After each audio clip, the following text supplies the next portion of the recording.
Bueno, acá nuevamente en el programa Vos Sabés, que es el programa que conecta a las mujeres con su saber más profundo, estamos tratando el tema de la vacunación en los chicos y en las embarazadas. Estamos con la doctora Analía Mikietiuk y con la doctora Verónica Miresi, ambas madres de hijos.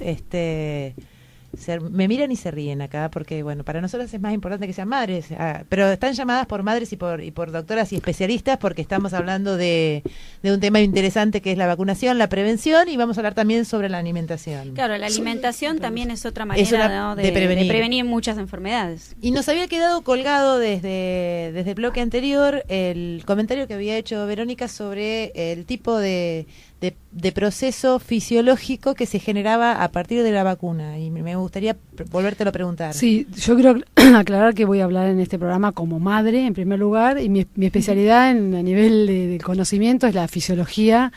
No soy médica, o sea que no voy a aportar desde ese lugar. Pero sí me parece que es importante señalar que la vacunación, dentro de todo, digamos, es un mecanismo de prevención que utiliza un mecanismo de respuesta fisiológica del sistema inmune, que hace que nuestro sistema inmune, cada vez que ingresa un patógeno, reacciona y guarda sus anticuerpos para la próxima entrada de esos patógenos, en los cuales nosotros estamos todo el tiempo en contacto. Lo que pasa es que uno se da cuenta que está en contacto con los patógenos en el momento que se enferma.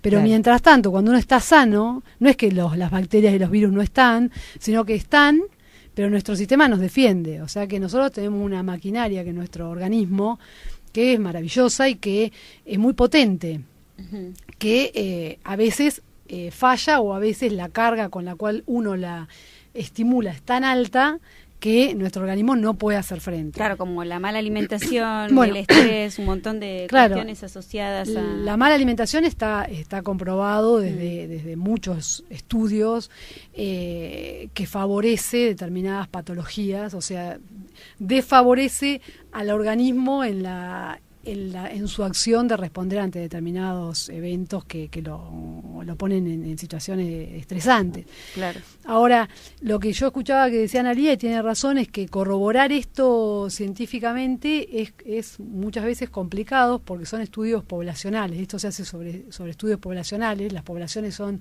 muchas veces deshomogéneas. Deshomogéneas en varias cosas, fundamentalmente en hábitos, en medios socioeconómicos, en forma de alimentación, tipo de alimentación, acceso a la información y demás.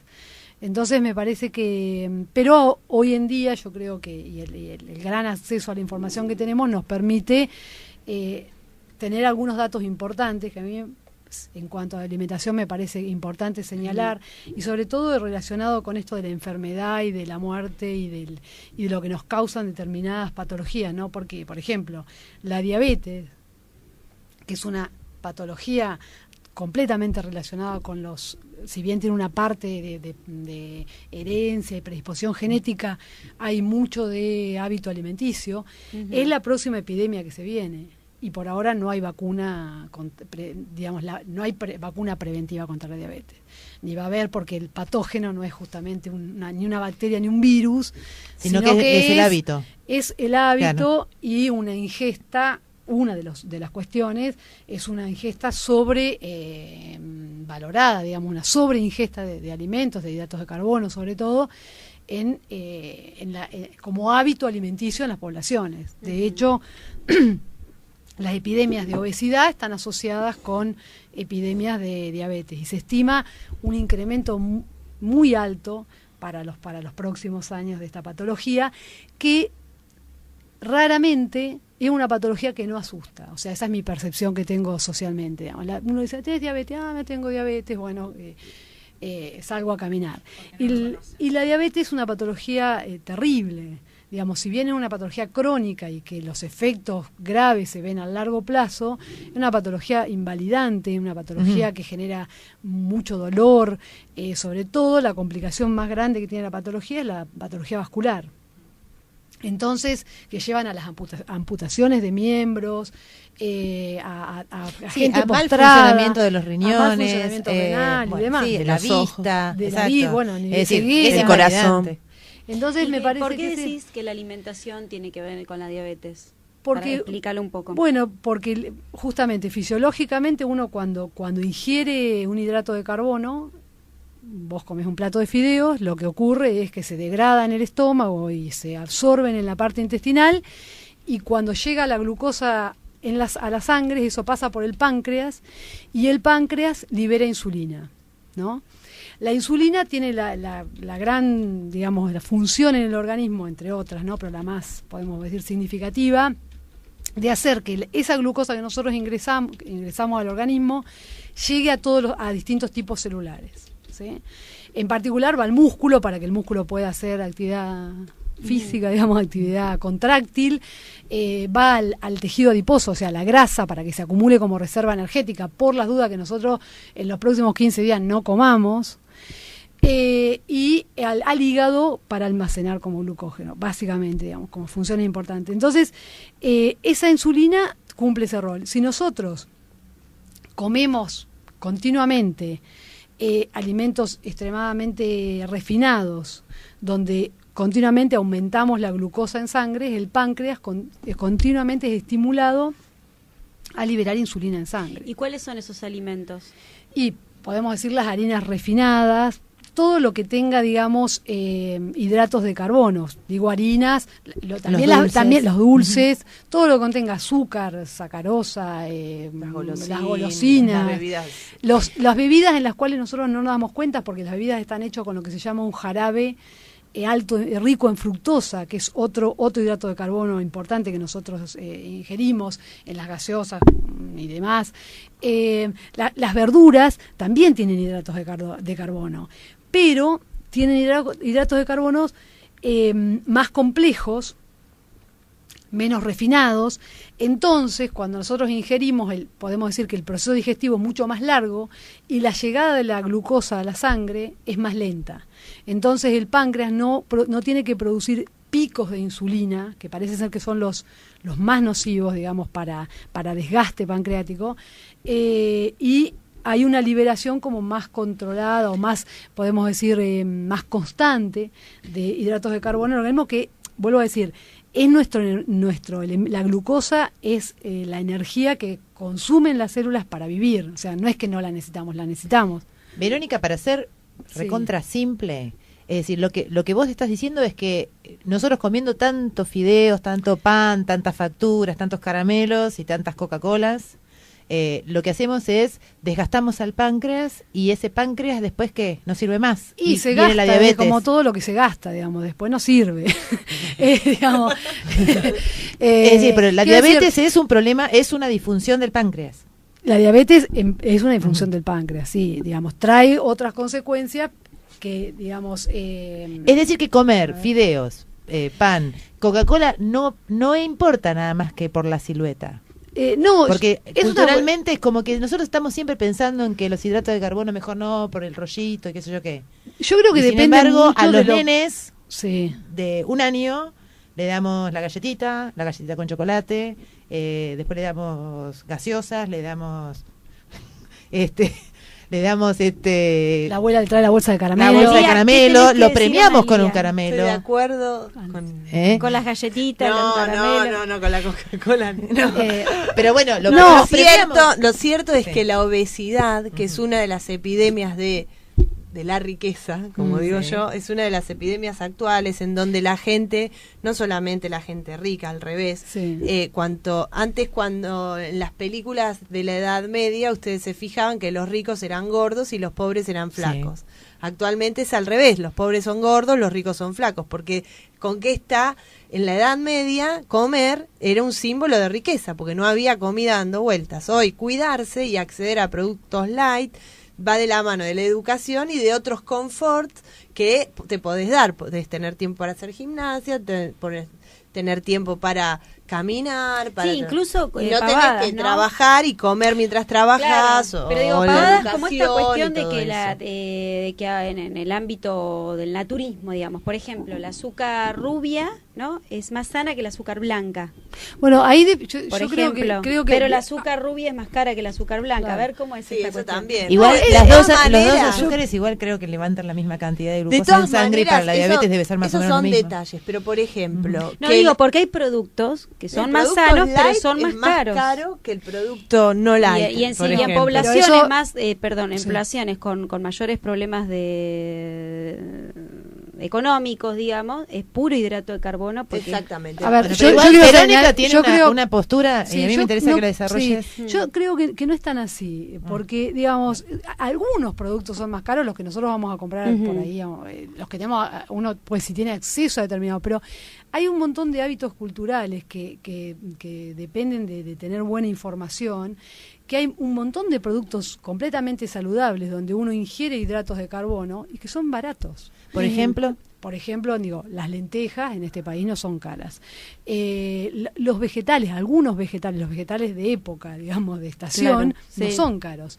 Y son hidratos de carbono complejos, saludables, que no solamente tienen el hidrato de carbono necesario, sino que además tienen la fibra necesaria, tienen las vitaminas necesarias, porque digamos, el alimento es un alimento complejo, tienen agua necesaria. O sea, si nosotros comemos vegetales, por ejemplo, estamos ingiriendo agua, estamos ingiriendo vitaminas, estamos ingiriendo hidratos de carbono, con lo cual muchas veces todo esto de que hay que tomar 2 litros de agua, claro, hay que tomar 2 litros de agua si nosotros vivimos a facturas, sí, pero si nosotros comemos frutas y verduras es probable que no tengamos ni siquiera sed, porque el agua está siendo ingerida en los alimentos que comemos. Yo aplaudo, porque el exceso de agua también provoca exceso de función renal. Claro. Eso no lo sabía. Entonces es bastante contradictorio. De todas maneras, después tenés que estar con la botellita. Vieron que hay gente que está con la botellita en la cartera. Y después, agua. Detrás de esto, que ahora yo también quiero yo voy a aplaudirlo a Marcos, que trajo mate. Trajo mate para hidratarnos. Yo igual quiero decir esto y quiero volver un cachito al tema de vacunación, porque tenemos un comentario de un oyente, pero quiero decir esto para ver que lo charlemos. Detrás del producto agua, detrás del producto leche de cajita y detrás de muchos otros productos hay una industria, hay un negocio. Y esta es otra de las caras cuando se habla de vacunación. Bueno, entonces, pero antes de entrar en eso, yo quiero que leas, porque yo estoy ciega a esta edad. Pero para que y lejos de la computadora, lo que pregunta pero para Mariana. que te haga un comentario respecto al agua. Hoy, aunque parezca, porque en épocas anteriores era inimaginable no poder acceder al agua. Depende del lugar donde vivieras, ¿no? En lugares muy áridos sí era muy difícil. No, pero digo, agua potable no es tan fácil. Bueno, por eso.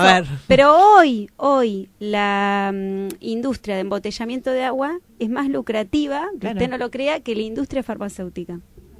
Bueno, por eso hablamos de los negocios. Detrás de los 2 litros de agua por día, ¿quién lo dijo? ¿Quién lo instaló dentro del inconsciente colectivo de la sociedad? ¿Villa del Sur? Bueno, no nos va a auspiciar nunca. Preguntale lo que dice acá la oyente Mariana, que está preguntándole a la doctora Miquel. A ver, después vamos a aclarar eso, Analía, también, por favor. Miren que hoy estoy malísima. Hoy estás mala. Analía es fiesta y me puse re amarga. Sí, viste ese que decís, che, vino la jodona del grupo. Chao, re amarga. Vino la que te cuenta el chiste y te tiró. Mala. ¡Oh! Dios. Yo con las vacunas soy muy seria. Vos. Me preocupa, dice esta mamá, dice que bueno, primero para que te voy a arrancar con bien el comentario. Tengo mate, tos. Estoy ahogada. Se va a morir. Sí. Estoy reproblematizada con el tema. Con el tema sigo yo, vacunación. Dice. Eso quedó grabado. No. Lo grabaste, ¿no? Mariana, perdón. Sigo yo, porque Eugenia está atorada. Dice que ella está problematizada con el tema de vacunación porque tiene que vacunar a sus hijos. Y le preocupa el medio en el que se ponen los virus. Y le preocupa, y después lo aclara. A ver, un cachito. Dice, le preocupa inocular un virus que quizá no tendría nunca en su cuerpo si no se lo metieran a través de la vacuna, ¿no? Y le preocupan los estudios que asocian las vacunas con cánceres en la edad adulta y con problemas inmunológicos colaterales. Bueno, esas consideraciones. Bueno, buenísimo, buenísimo que preguntó esto, porque son las dudas más grandes que hay en el momento de la decisión de la vacunación. Sí. Uno de los grandes cucos, vamos a empezar desde lo inmediato hasta lo mediato. Desde lo inmediato, una de las cosas es el virus que le pongo en el cuerpo a mi hijo y que de otra forma no lo tendría. Primer falacia, si querés, entre comillas, para hacerlo más suave, porque no le metes el virus entero, sino que le estás metiendo proteínas de virus y de bacterias que generan la respuesta antigénica del cuerpo, o sea, las defensas, despiertan las defensas de tu cuerpo frente a las bacterias enteras. O sea, vos no le estás metiendo virus adentro, ni bacterias. No, pero es importante lo que estás aclarando, porque está esa cuestión ¿Sí? en muchas Claro madres que sí. Por eso, le tenés que meter el virus, ¿no? No es un virus que le estás metiendo en una bacteria. Alguna capaz que... Pero no son. No son la mayoría. Entonces, eso hay que estar bien, y además hay que ir a lugares donde la gente esté entrenada en vacunar, porque también la técnica de la vacunación es importante. Una de las vacunas más importantes que hay en el calendario argentino es la BCG. La BCG quiere decir bacilo de Calmette-Guerin. Ahí vos le metés un bacilo de la tuberculosis que está atontado y le das... y tiene que dársela en centros donde estén bien entrenados en dar esa vacuna, porque si se la das mal a la vacuna de la BCG, le puede generar algunas reacciones como ganglios axilares, supuración, lo que le decimos BCG-itis. Uh-huh. La mayoría de las vacunas que están en el calendario, entonces, insisto, son proteínas de virus y de bacterias. Después están los efectos a largo plazo. ¿Qué pasa? Se mezclan mucho en los estudios de seguimiento de pacientes la vida misma, porque son muchos pacientes que los seguís de por vida y es muy difícil darle la culpa de los defectos, de los problemas de vacunación a una vacuna o a 1000 factores a los cuales el paciente estuvo expuesto. Uno de los grandes problemas que hubo con la vacunación es que mucha gente dejó de dar la vacuna del sarampión en los países desarrollados. ¿Y por qué? Por unos artículos que habían salido en revistas científicas que relacionaban la vacuna del sarampión con autismo o el TGD, que es el trastorno generalizado del desarrollo. Sí, lo escuché eso, sí. El médico que llevó esas investigaciones a cabo no tiene más la matrícula porque truchó datos. Y cuando hicieron una revisión de las historias clínicas de los pacientes que resultaron en esa conclusión, muchos datos eran de mentira, estaban escritos mal a propósito. Uh-huh. Fue tan terrible que ese médico perdió su matrícula por haber hecho un fraude. Uh-huh. Y hoy se están viendo en países desarrollados casos de sarampión mortal, ¿no? Uh-huh. Y epidemias que rápidamente se pueden controlar. Acá la oyente está poniendo, qué interesante. Te está escuchando atentamente. Gracias. ¿Ves que sirve? Mira, acá ahora se puso contenta. Gracias. Ya me están poniendo. No, pero y prende mucho lo del engaño masivo. Ahora, vamos al otro. Es fácil pensar que lo que te están dando es malo y que si lo da el Estado, más o menos, y si es accesible, algo tendrá. Claro.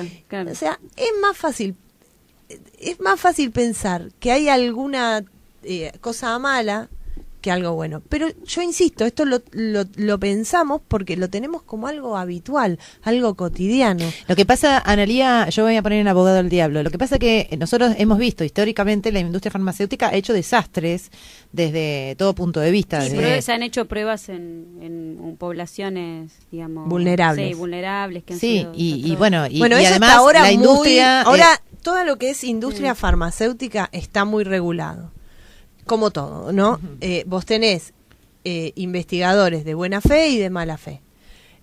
Actualmente en nuestro país la investigación clínica está muy regulada, desde el Ministerio de Salud, desde ANMAT, y realmente somos un modelo de país en cuanto a ética en la investigación. Yo tuve la suerte de poder trabajar en otro país, en España, comparando las regulaciones éticas de ese país con respecto a la nuestra. A nosotros nos sobran regulaciones éticas y generalmente cada vez que un paciente entra a un estudio de investigación se tarda casi un día entero en explicarle cómo debe ser, en explicarle al paciente en lo que está y todos los procesos regulatorios con los cuales estamos, y además están vigilados por ANMAT, con los investigadores que son médicos, que hacen investigaciones de la industria, están vigilados por ANMAT, por comités de ética, por Pero el sin ministerio. embargo, socialmente se cree, en general se cree todo lo contrario, se cree que son Que somos momentos, chanchitos de India y- en los países subdesarrollados. No, claro, y además Claro. que justamente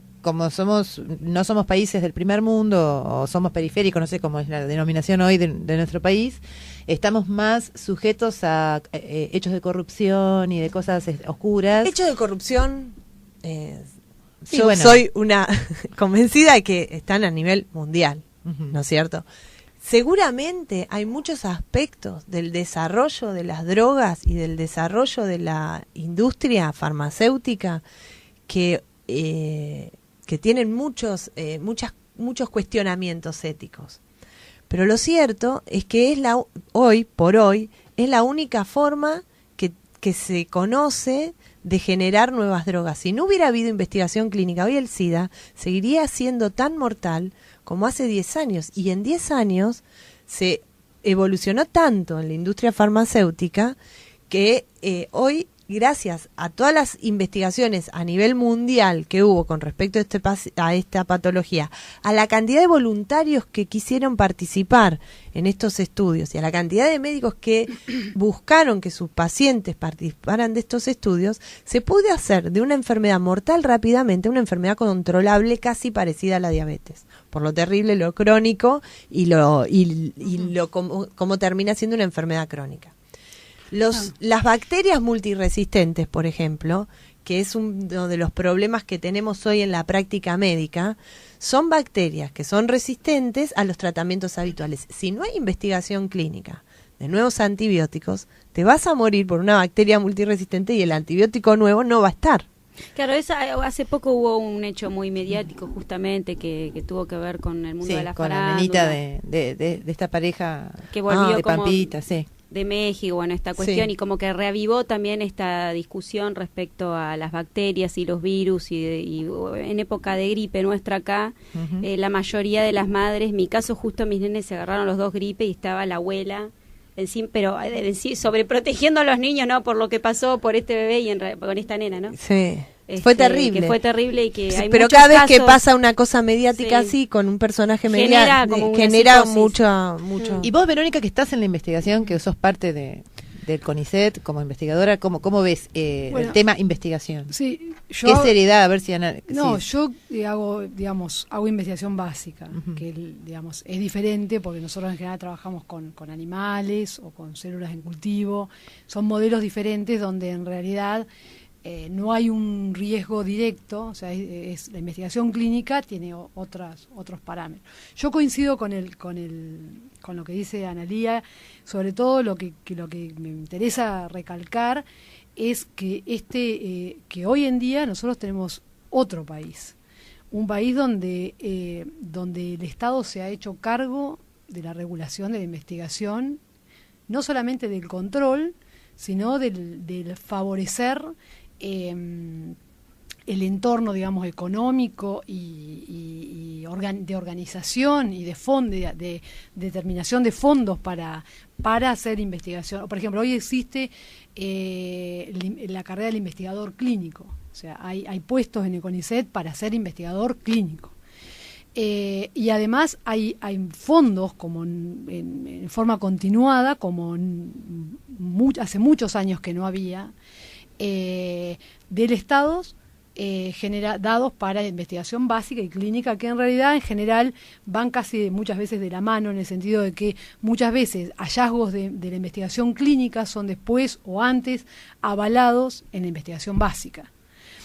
Pero coincido con Analía, es que digamos, hay ciertos resquemores siempre de esta cuestión de que como somos país periférico, somos utilizados como chanchitos de India y demás, pero hay que ver bien en qué casos y analizar cada caso particular. Muchas veces las generalizaciones son enemigas de la verdad.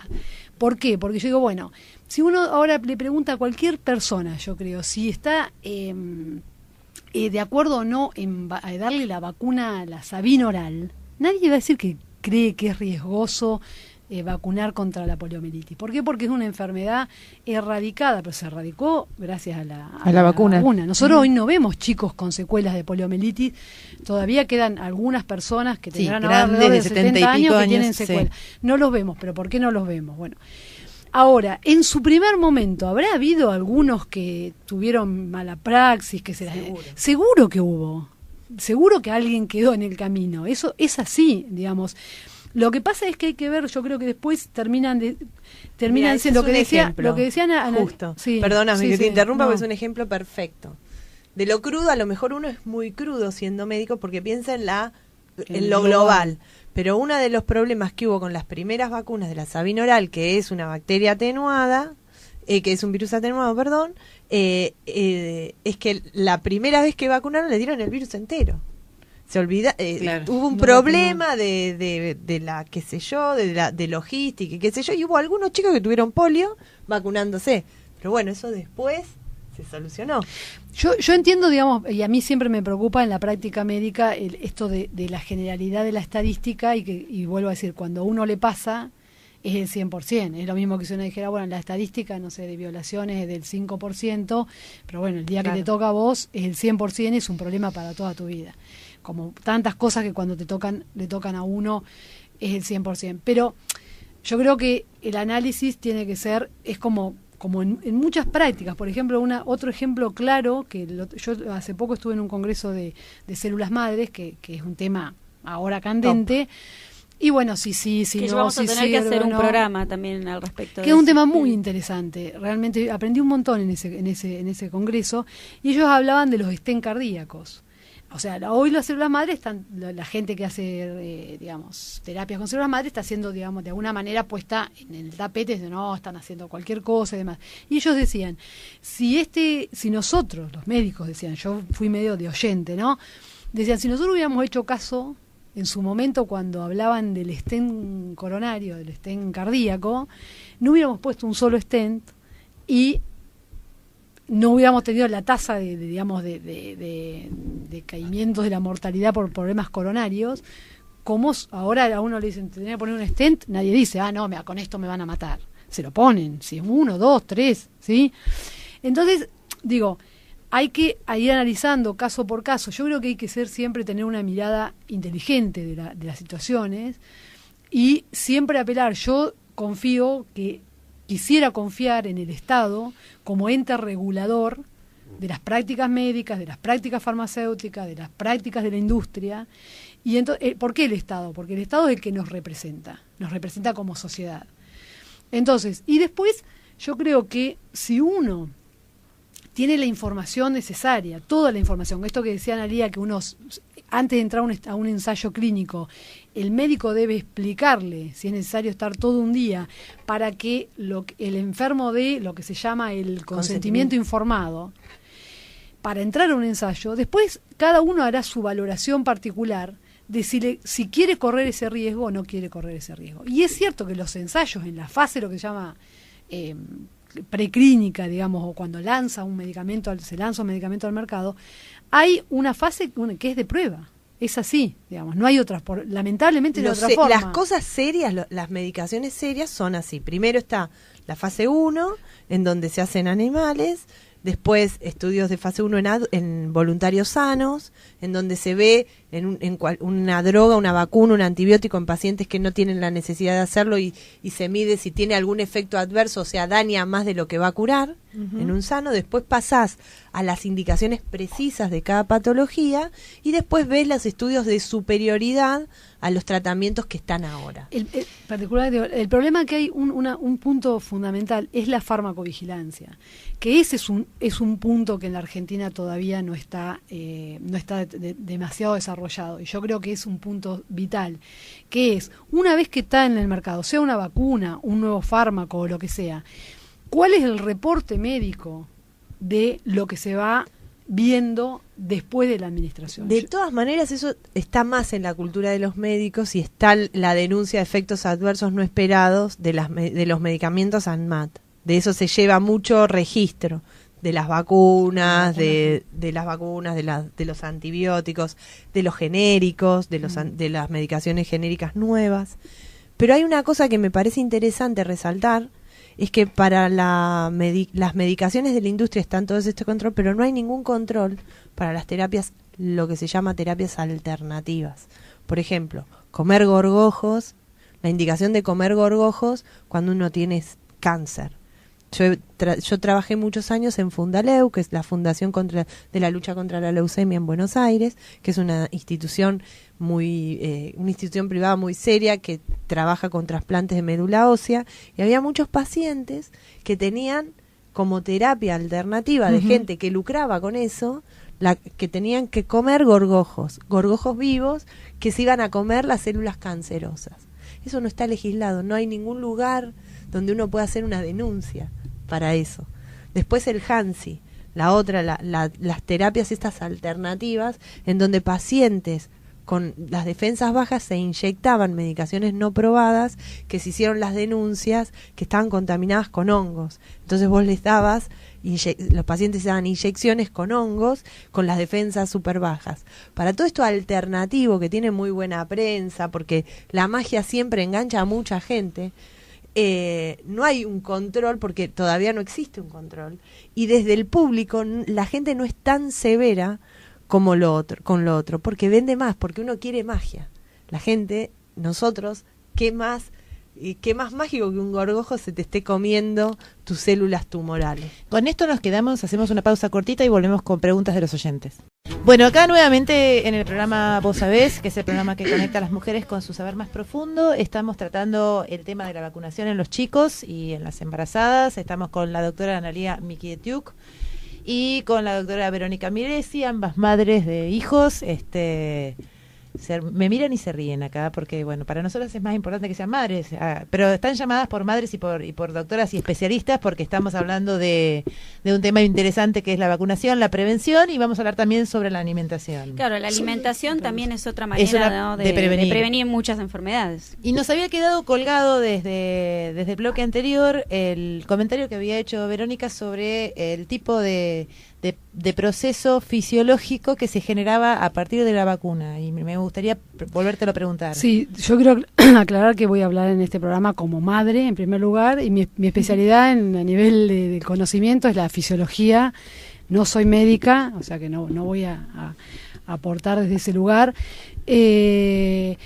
pero sí y sobre todo relacionado con esto de la enfermedad y de la muerte y de lo que nos causan determinadas patologías, ¿no? Porque, por ejemplo, la diabetes, que es una patología completamente relacionada con si bien tiene una parte de herencia y predisposición genética, hay mucho de hábito alimenticio. Es la próxima epidemia que se viene. Y por ahora no hay vacuna, no hay vacuna preventiva contra la diabetes.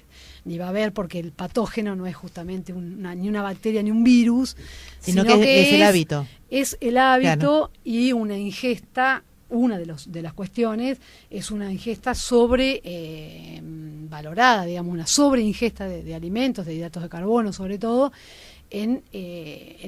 como hábito alimenticio en las poblaciones. De hecho, las epidemias de obesidad están asociadas con epidemias de diabetes, y se estima un incremento muy alto para los próximos años de esta patología, que raramente es una patología que no asusta. O sea, esa es mi percepción que tengo socialmente. Uno dice, ¿tienes diabetes? No tengo diabetes, bueno, salgo a caminar.